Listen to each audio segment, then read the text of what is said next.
Shalom, muita paz, muita luz, na luz da verdade do real Messias Emmanuel Abdurshim, o Senhor do Juízo Final. Ele é autor da mensagem do Graal, Na Luz da Verdade, obra oficial em 3 volumes. Eu estou estudando, vou dar sequência aqui ao vídeo anterior, falando sobre o grande cometa, a estrela do juízo, e também sobre o novo sol.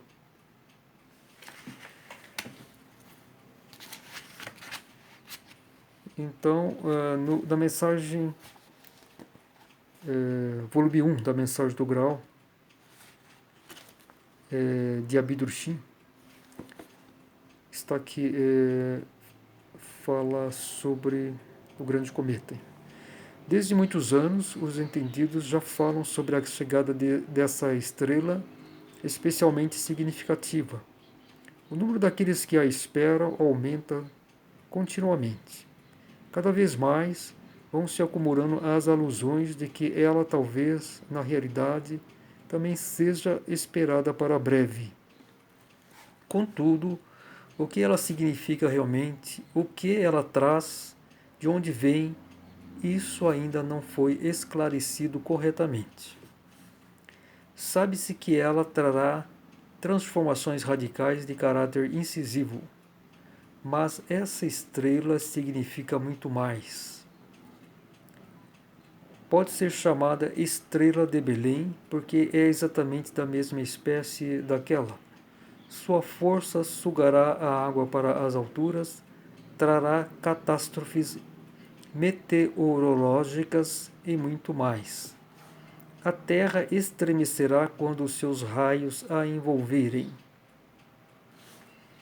Desde o acontecimento em Belém, não ocorreu nada igual, assim como a estrela de Belém, essa também se desligou do reino eterno dos espíritos primordiais. Há tempo de chegar a atuar sobre esta terra exatamente quando os anos de iluminação espiritual chegarem para toda a humanidade. A estrela faz seu percurso em linha reta desde o reino eterno até esta parte do universo. Seu núcleo contém elevada força espiritual. Ela se envolverá na matéria e com isso tornar-se-á também visível aos homens terrenos. Segura e firmemente, o cometa segue o seu percurso e, na hora certa, estará neste plano como já fora determinado há milênios. Os primeiros efeitos diretos já se iniciaram nos últimos anos.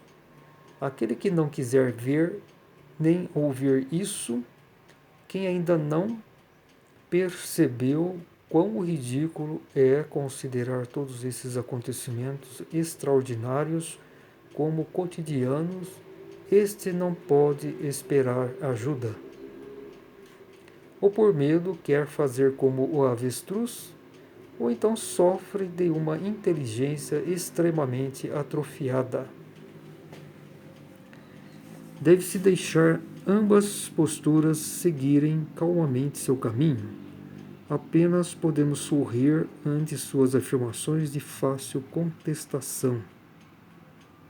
Aos entendidos, também poderia ser dito qual o alvo que os primeiros raios fortes irão atingir. Mas já que os raios envolverão pouco a pouco toda a Terra, não há necessidade de uma explicação mais detalhada sobre isso. Até chegar a esse ponto levará anos, e também anos para que a Terra se liberte novamente de sua influência. Então, ela estará purificada e renovada em todos os sentidos para a bênção e alegria de seus habitantes. Nunca foi tão bela quanto será então. Por isso, cada crente deve olhar para o futuro com tranquila confiança, sem se alarmar também com o que possa ocorrer nos próximos anos. Se ele puder elevar o olhar para Deus, pleno de confiança, não lhe advirá nenhum sofrimento. Bom, esse livro que eu estou lendo aqui é a mensagem no português europeu, né? Que é da Fundação da Mensagem do Graal, que tem o representante no Brasil, né? Que é Movimento Internacional do Graal no Brasil, www.mensagemdograal.com.br. Então está aqui o livro. Eu coloco em cima do Bidruchinho o nome Deus, né? Porque essa é uma obra pessoal de Deus, né? Também é uma forma com o Evangelho de Jesus, né? Esse aqui é o novo Evangelho de Jesus, né? Porque é o Evangelho do Filho do Homem, do Espírito da Verdade, né? Então, como diz Jesus, eu e o Pai somos um só. Dessa mesma forma fala Emmanuel, o Espírito Santo. Eu e o Pai somos um só. A Ordem do Grau na Terra publica no português brasileiro, né? A mensagem do Graal. www.graal.org.br. E tem algumas diferenças, né? Algumas coisas, né? Depende da tradução, né? Porque o livro original foi escrito em alemão, né? Porque o alemão é o idioma mais adequado para as questões espiritualistas, né? Espirituais, né? Então ela é o idioma mais aperfeiçoado nesse sentido, né? Que retransmite, né? E a partir do alemão são traduzidos para outros idiomas.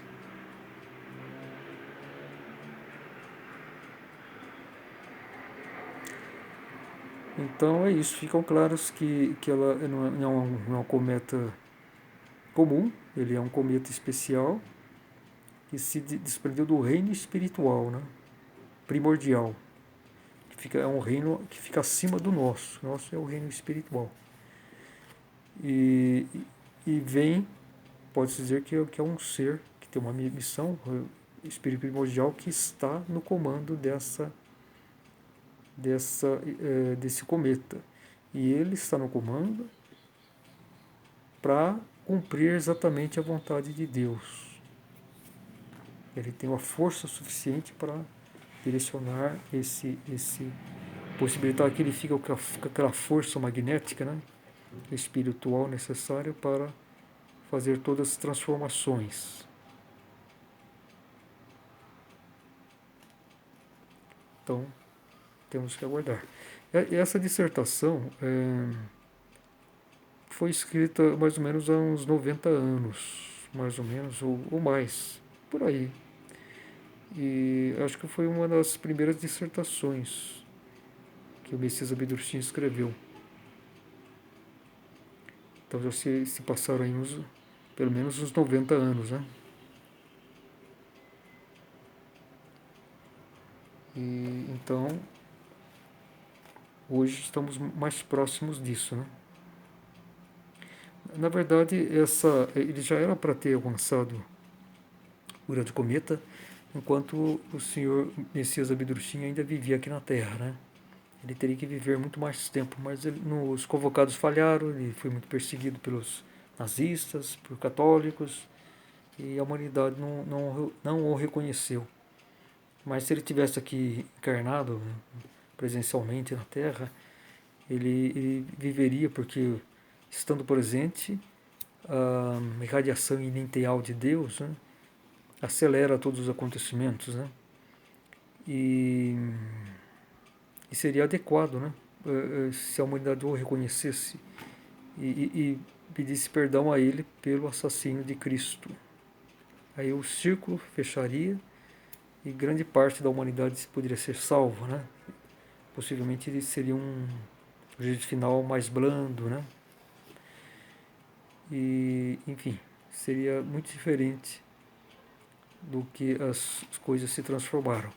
Mas, felizmente, isso não foi possível, mas, pela graça de Deus, o Espírito Santo, Emmanuel Abidrushim, nos deixou sua mensagem do Graal para a salvação daqueles que fizerem por onde, né? Mas, após ele deixar a Terra, há 80 anos, né? Ele faleceu em 6 de dezembro de 1941, portanto há 80 anos,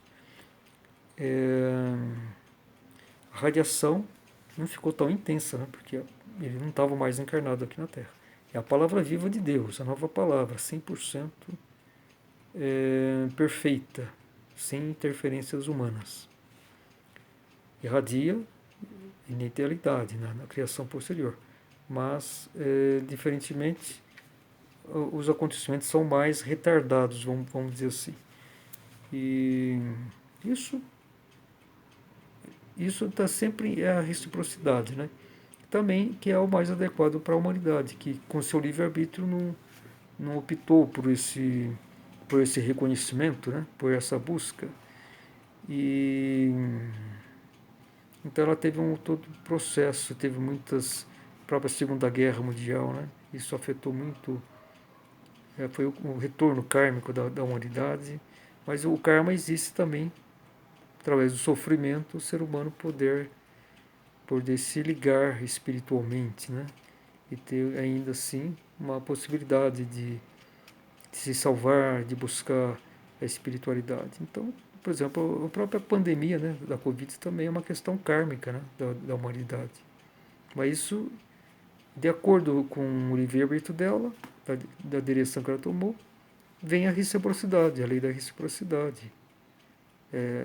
Dano que se recebe, e o que plantamos nós vamos colher. Mas isso é tudo que Deus faz, suas leis, estão inseridas a justiça e o amor, né? Então, é uma possibilidade de salvação. Mas nem todos conseguem, né? Muitos acabam se perdendo, né?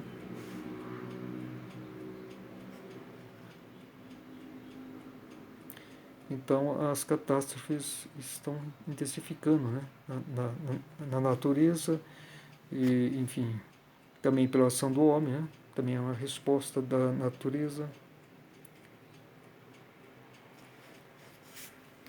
E cada qual tem que fazer com boa vontade, sem crença cega, procurar se tornar um servo útil, né, na vinha do Senhor. Nós, como espíritos humanos desenvolvidos, temos esse dever. Agora, no livro do Juízo Final, conforme no vídeo anterior eu estava lendo, tem esse capítulo, livro do Juízo Final. Vou mostrar aqui a capa dele. Essa é uma edição antiga, né? Eu tenho 2 livros, né? Essa aqui é a quarta edição. A primeira edição foi em 1969. Essa aqui é a quarta edição de 1986. Eu adquiri esse livro aqui, até marquei a data, 26 de novembro de 1987. Portanto, há 34 anos. E li esse livro,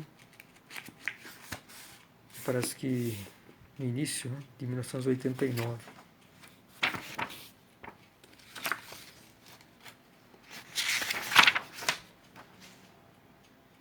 Exatamente. Acho que eu lia muito rápido, né?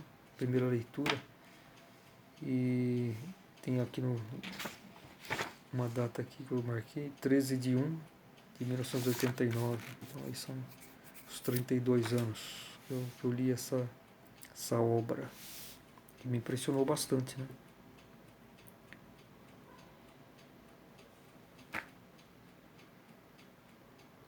Então, Rosérios Gonçalves você aprofunda mais os detalhes sobre o grande cometa, né? Que Abidrushim, o Messias Abidrushim, havia anunciado em sua mensagem do grau. Então fala, por exemplo, aqui, um parágrafo: sim, pela força do grande e singular cometa, a Terra voltará ao lugar que lhe pertence. Trata-se de um acontecimento que abalará mundos. O dia tornar-se-á noite, uma noite comprida, pois nenhum raio solar atingirá a Terra durante esse acontecimento. Então, por que o lugar que ela pertenceu? Porque no início que o ser humano começou a peregrinar aqui na Terra, encarnar, isso há 3 milhões de anos, né? A Terra foi o primeiro planeta do sistema Éfeso, universo Éfeso, que é imensamente maior, talvez do que esse universo visível, né? que é o que a humanidade identificou. O universo é muito, muito maior e muito mais antigo, né? Mas em todo esse universo Éfeso existem 7 universos: Éfeso, Esmírnia, Filadélfia, Laodiceia, Pérgamo, Sardes e Tiátira. Está em ordem alfabética. Nós pertencemos ao sistema Éfeso. Então foi o primeiro planeta que recebeu seres humanos, né? Então a Terra, que já foi desde o início, né, dos planetas, quando eles nascem, eles já têm sua destinação, né? Sua função, quando elas vão formar um sistema solar, um sistema estelar, né? Um sistema estelar.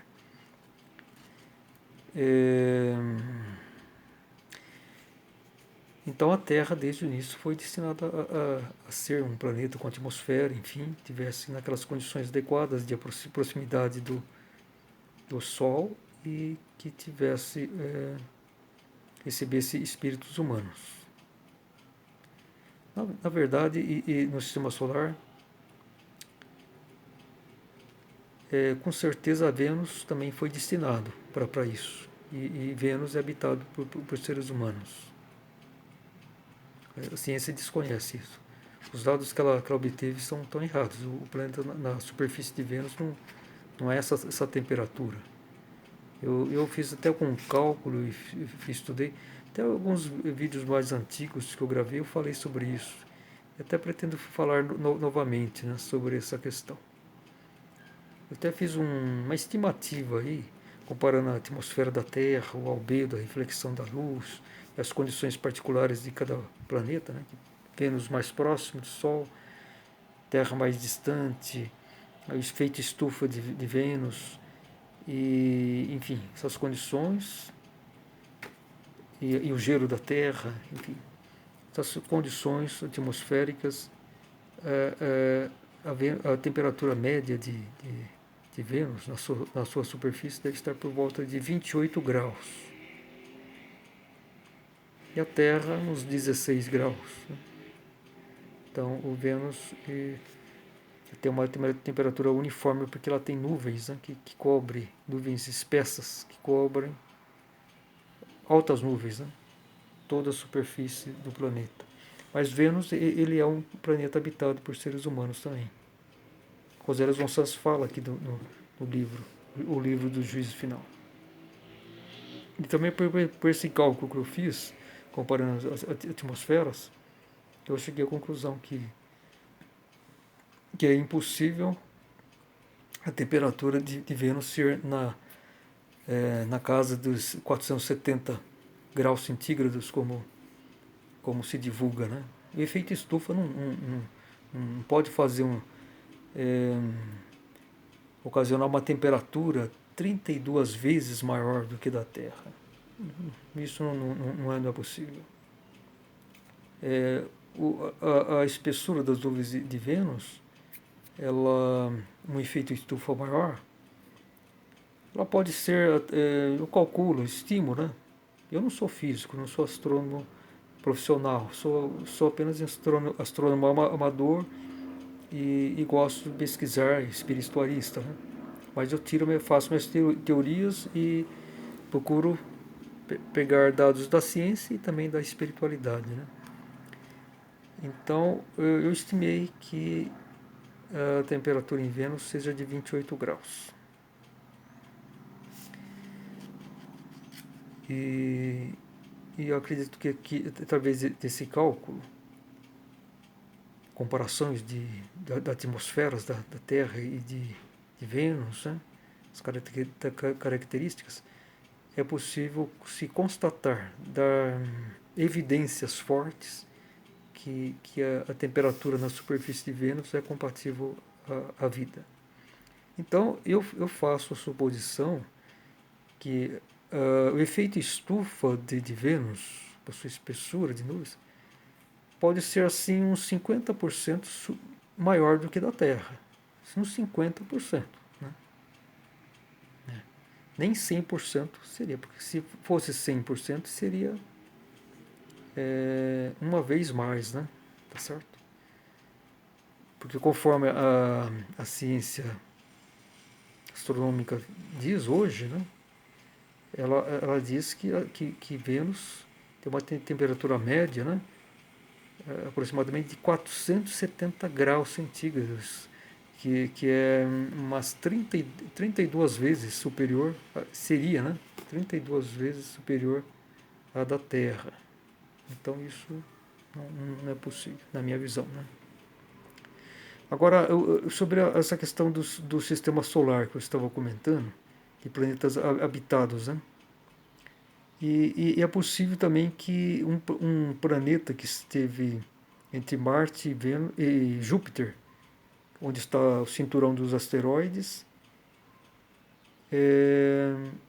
também foi habitado. É um planeta que estaria 3 vezes mais distante do Sol do que a Terra. Né? A unidade astronômica da Terra é 1.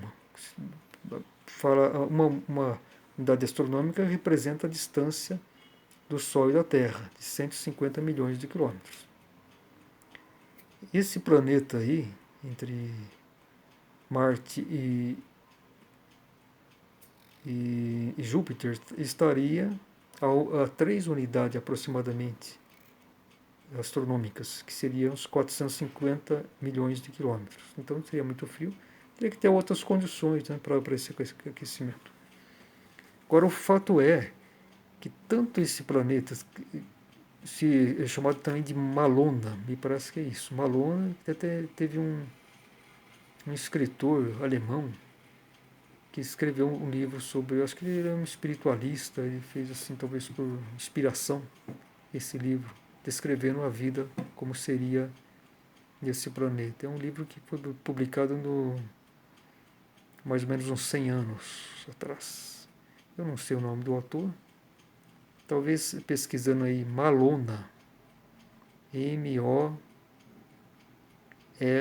Molona, Malona. Talvez consiga aí a autoria desse livro e tal. Né? Me parece que só tem em alemão, não sei se foi traduzido para outras línguas. Né?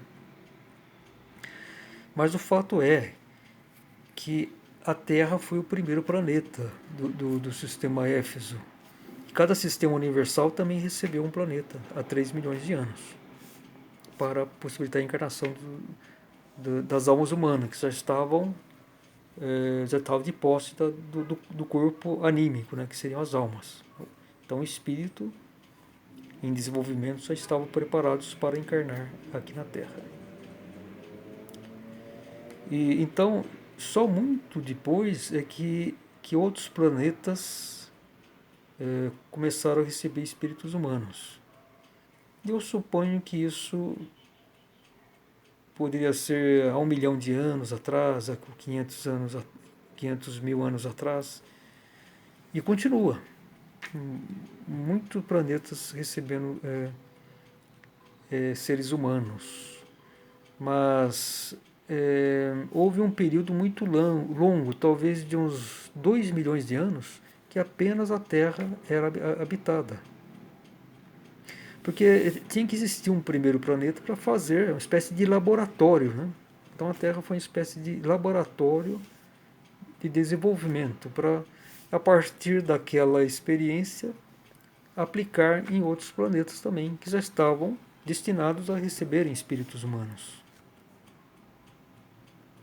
Então, no caso desses 2 planetas, Vênus começou a encarnar espíritos humanos lá muito recentemente, talvez há 100 mil anos atrás, que tenha iniciado, eu não sei, mas José von Sass fala no livro do Juízo Final que está início de desenvolvimento. Início de desenvolvimento. Como era nós aqui na Terra, antigamente. Nós, eu digo, os espíritos que foram destinados aqui para desenvolver aqui na Terra, né?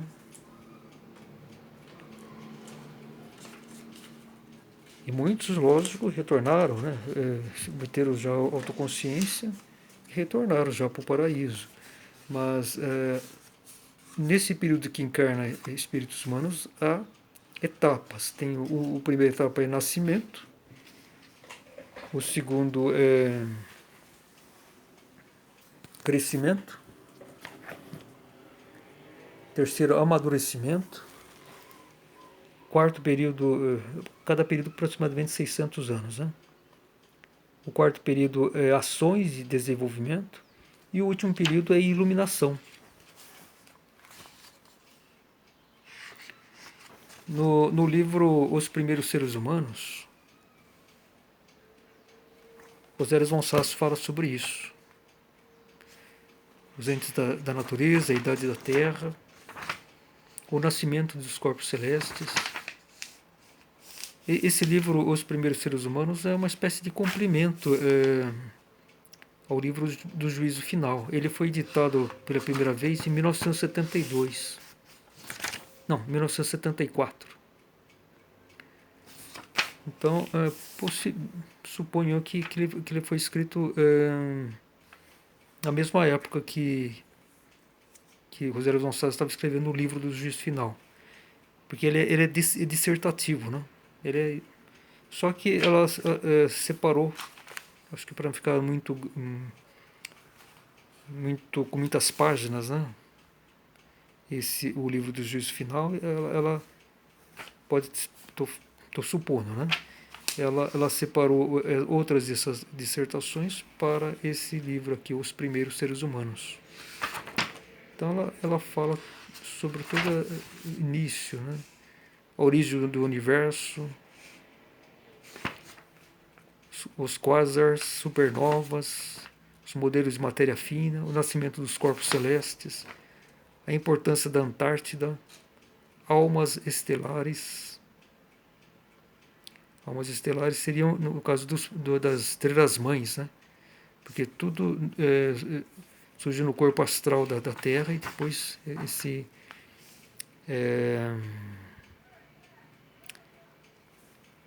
tem a constituição, se forma então na parte da matéria grosseira, da parte física aqui, né?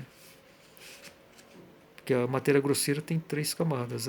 A mais densa, que é o nosso plano físico, a mediana, do corpo astral, e a mais fina. Mas todas é a mesma espécie de matéria grosseira. Então, posso dizer que esses 3 mundos convivem no mesmo espaço. Estamos aqui, nós próprios carregamos conosco nosso corpo astral, né? E aqui tem tudo convivendo, a antimatéria, né? Mas está invisível para os nossos olhos, pelo menos para a maioria das pessoas. Os entes da natureza, a idade da Terra, o pulsar dos astros, o nascimento da Terra. Tem um outro livro que José escreveu, acho que foi talvez o último que ele escreveu. Não, pelo menos foi o último que ela editou, né? Publicou. O Nascimento da Terra. Esse livro, então ela detalha mais essas questões, né? Da Terra, o nascimento da Terra.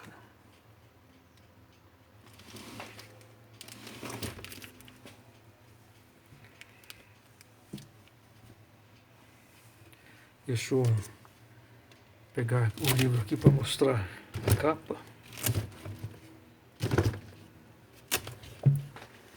Esse livro tem uma contracapa também, né? Mas está aqui o Nascimento da Terra. Vamos ver em que ano que foi feita a primeira edição. Me parece que foi em 1991. Vamos conferir aqui. Eu não estou vendo que a primeira edição. Deixa eu ver aqui. Não está aqui. Ah, tá. 1990. Foi a primeira edição. Eu comprei a primeira edição desse livro. É um livro que não divide em capítulos, mas Rosário Gonçalves tem um espírito primordial, né? Acredito que ela foi Maria Madalena, foi Imperatriz Leopoldina, primeira Imperatriz do Brasil, foi Rainha de Sabá. Essas são os personagens conhecidos, né?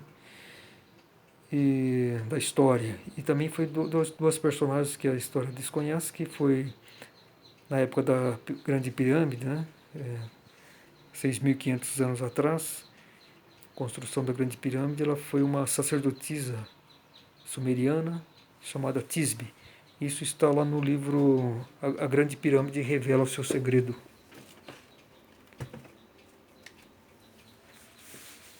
E depois ela foi, na época de Moisés, ela foi uma princesa egípcia, né? De nome Aloe. Aqui na época, aqui está a vida de Abdurshim. Me parece que a Ordem do Grau ainda vem desse livro, né, que fala da primeira encarnação de Abdurshim, que ele foi o mentor de Moisés, enfim. Né.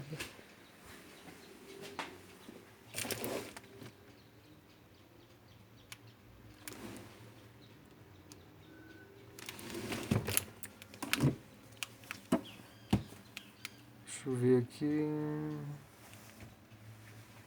Deixa eu só mostrar a capa aqui do livro A Grande Pirâmide Revela Seu Segredo, que é o livro mais vendido de Rosário Gonçalves.